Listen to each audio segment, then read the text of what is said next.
Halo guys, kembali bersama Dr. Royman Simanjuntak, spesialis bedah torak kardiovaskuler dalam Royman BTKV Channel.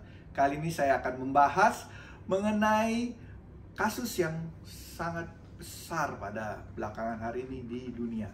Tapi saya akan bahas ini. Kalau kita sudah harus move on dari isu-isu COVID, tapi ada berita yang baru yang menarik untuk dibahas. BA4 dan BA5 merupakan varian COVID yang predominan di seluruh dunia. Kemampuannya untuk berevolusi dan berproliferasi untuk menjangkit orang yang sudah divaksin maupun orang yang sebelumnya pernah terkena COVID. Varian ini tidak lebih parah dan tidak memiliki gejala yang berbeda dengan Omicron yang sebelumnya. Nah guys, di Australia dan New Zealand kasus COVID menurun setiap harinya, di mana merupakan kabar baik. Namun di Amerika, Irlandia, UK, Belanda, dan Kanada kasusnya sedikit meningkat akibat varian BA4 dan BA5.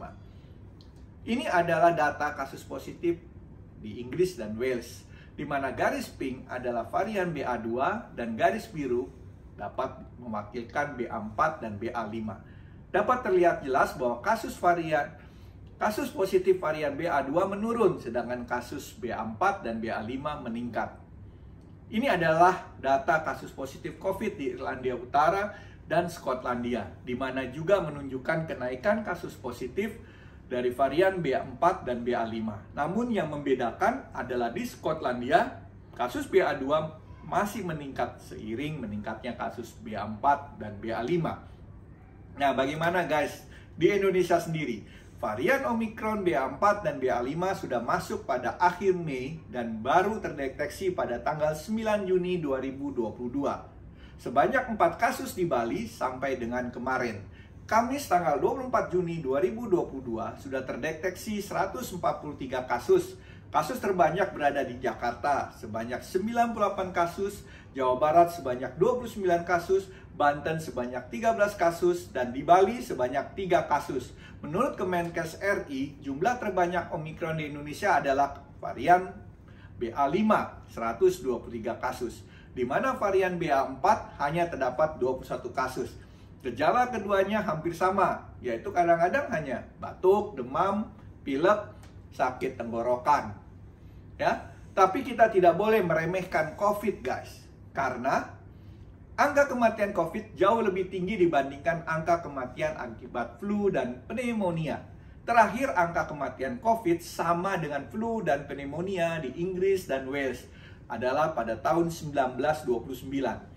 Tidak boleh menyamakan COVID dengan flu biasa. Di Indonesia sendiri jumlah kematian akibat COVID di Indonesia adalah sebesar 156.711 kasus. Nah, ada survei di Inggris guys mengenai antibodi menghasilkan bahwa 99,3% masyarakat Inggris, 99,3% masyarakat Wales, 99,4% di Irlandia Utara, 99,4% di Skotlandia memiliki antibodi terhadap COVID, baik itu diperoleh melalui pasca vaksin maupun pasca terjangkit COVID. Terdapat argumen mengenai vaksin COVID. Apakah imunitas natural lebih baik daripada imunitas buatan? Lebih baik mendapatkan imunitas dari infeksi natural. Nah, bukan berarti yang natural selalu lebih baik dari yang buatan. Ataupun sebaliknya, dengan adanya vaksin COVID, morbiditas dan mortalitas berkurang. Kalau seandainya tidak ada vaksin, bisa lebih parah kondisinya dibandingkan sekarang. Nah, saya harapkan guys, Indonesia termasuk bagus, ya. Kita lihat sendiri kasusnya tidak separah negara-negara lain. Apakah ini karena vaksin? Ya, perlu kita cermati.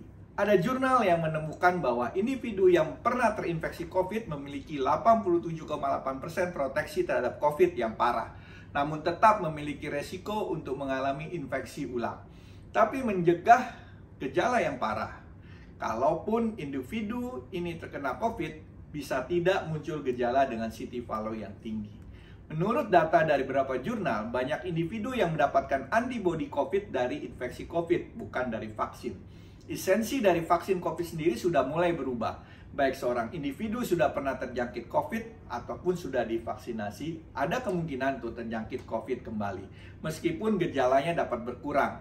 Jadi tetap hati-hati dan prokes, tetap rajin cuci tangan, mengurangi kerumunan, dan juga memakai masker pada tempat yang padat. Kita lawan COVID bersama-sama. Oke guys, saya ingin seruput teh sedikit dulu.